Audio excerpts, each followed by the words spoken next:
কিছু কিছু সময় প্রেমিকার দয়ার পাত্র হয়ে যেতে হয়। কিছু কিছু সময় তার সমস্ত অধিকারগুলো নিজে গায়ে মেখে নিতে হয়। কিছু কিছু সময় প্রেমিকার কাছে নতজানিও হতে হয়।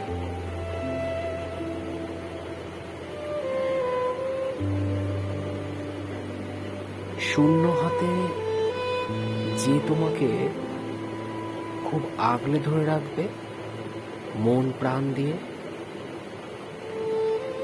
যে তোমার মধ্যে তার বাবা তার মাকে খুঁজবে, সেই হচ্ছে তোমার প্রকৃত প্রেমিকা।